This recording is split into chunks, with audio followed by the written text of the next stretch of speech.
ರಾಜ್ಯದಲ್ಲಿ ಹಿಂಸಾತ್ಮಕ ಕೋಮು ಪ್ರಚೋದನಾತ್ಮಕ ಘಟನೆಗಳು ನಡೀತಾ ಇದ್ರೂ ಸಿಎಂ ಬಸವರಾಜ ಬೊಮ್ಮಾಯಿ ಮೌನವಾಗಿದ್ದಾರೆ.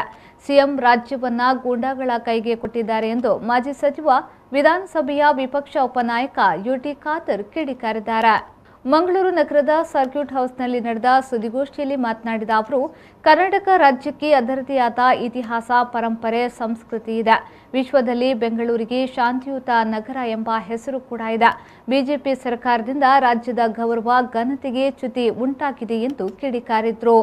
ರಾಜ್ಯ ಸರ್ಕಾರಕ್ಕೆ ನಾವೇನು ಜನರಿಗೆ ಕಾರ್ಯಕ್ರಮಗಳನ್ನು ಕೊಟ್ಟಿದ್ದೇವೆ ಎಂದು ಹೇಳುವುದು ಅವರಿಗೆ ಆಗ್ತಾ ಇಲ್ಲ. ಈ ವಿಚಾರದಲ್ಲಿ ಅವರು ದಿವಾಳಿಯಾಗಿದ್ದಾರೆ ಎಂದು ಕಿಡಿಕಾರಿದ್ರು.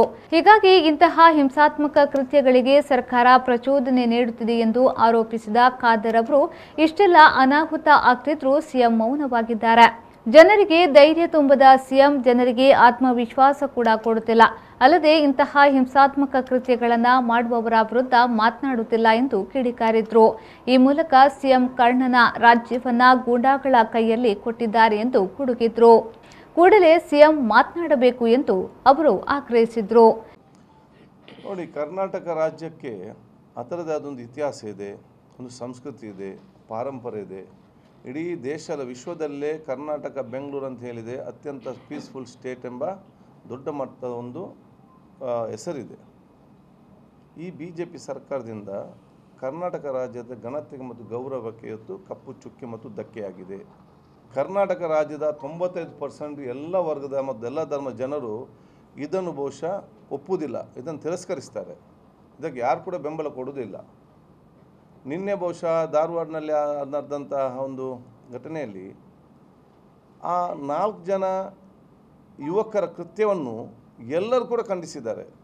ಆ ದೇವಸ್ಥಾನದ ಸ್ವಾಮೀಜಿ ಅದನ್ನು ತೀವ್ರವಾಗಿ ಖಂಡಿಸಿದ್ದಾರೆ.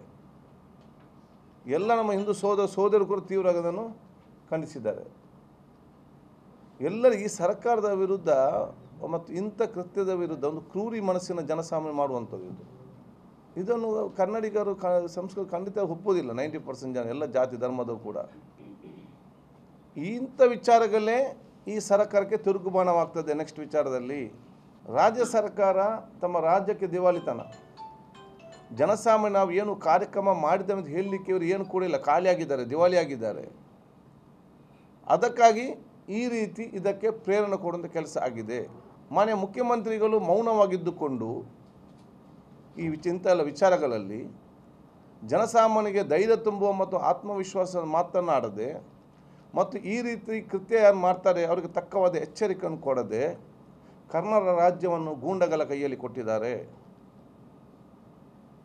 ಗೂನ್ಸ್ are ruling the state and society, not the state government. ಒಂದು ಕಡೆ ಹೋಮ್ ಮಿನಿಸ್ಟರ್ ಒಂದು ಸ್ಟೇಟ್ಮೆಂಟ್ ಕೊಡೋದು, ಇನ್ನೊಂದು ಕಡೆ ಇನ್ನೊಬ್ಬರೊಂದು ಸ್ಟೇಟ್ಮೆಂಟ್ ಕೊಡೋದು, ಇನ್ನೊಂದು ಮಂತ್ರಿ ಒಂದು ಸ್ಟೇಟ್ಮೆಂಟ್ ಕೊಡೋದು, ಇನ್ನೊಂದರ ನಾಯಕರು ಒಂದು ಸ್ಟೇಟ್ಮೆಂಟ್ ಕೊಡೋದು. ಅರೆ, ಇದಕ್ಕೊಂದು ಕಡಿವಾಣ ಹಾಕುವ ಜವಾಬ್ದಾರಿ ಯಾರ್ದು? ಮಾನ್ಯ ಮುಖ್ಯಮಂತ್ರಿ ಜವಾಬ್ದಾರಿ ಅಲ್ವಾ?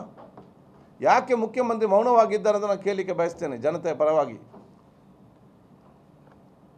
Chief minister speak out. ಮುಖ್ಯಮಂತ್ರಿ ಬಂದು ಮಾತಾಡಬೇಕೀಗ. ಜನರಿಗೆ ಧೈರ್ಯ ಕೊಡದ ಕೆಲಸ ಮಾಡೋ ಜವಾಬ್ದಾರಿ ಅದು ಮುಖ್ಯಮಂತ್ರಿಗಳ ಜವಾಬ್ದಾರಿ, ಸರ್ಕಾರದ ಜವಾಬ್ದಾರಿ. ಮತ್ತು ಈ ರೀತಿ ಕ್ರೂರಿ ಮನಸ್ಸಿನ ಕೃತ್ಯವೆಸಗುವಂಥ ಯಾರೇ ಇರಲಿ, ಯಾವೇ ಧರ್ಮದವರು ಇರಲಿ, ಅವ್ರಿಗೆ ಎಚ್ಚರಿಕೆ ಕೊಟ್ಟು ತಕ್ಕ ಪಾಠ ಕಲಿಸುವ ಜವಾಬ್ದಾರಿ ಅದು ಮುಖ್ಯಮಂತ್ರಿ ಸರ್ಕಾರದ ಜವಾಬ್ದಾರಿ. ಅದರಲ್ಲಿ ಏನಾದರೂ ಇವತ್ತು ಸರ್ಕಾರ ಫೇಲ್ ಆದರೆ ಕನ್ನಡಿಗರು ಖಂಡಿತವಾಗಿ ಮುಖ್ಯಮಂತ್ರಿ ರಾಜ್ಯ ಸರ್ಕಾರವಾಗಿ ಶ್ರಮಿಸುವುದಿಲ್ಲ. ಎಲ್ಲ ಜಾತಿ ಎಲ್ಲ ವರ್ಗದವರು ಕೂಡ ಅದಕ್ಕೆ ತಕ್ಕವಾದ ಒಂದು ಪಾಠವನ್ನು ಇವತ್ತು ಕಲಿಸ್ತಾರೆ.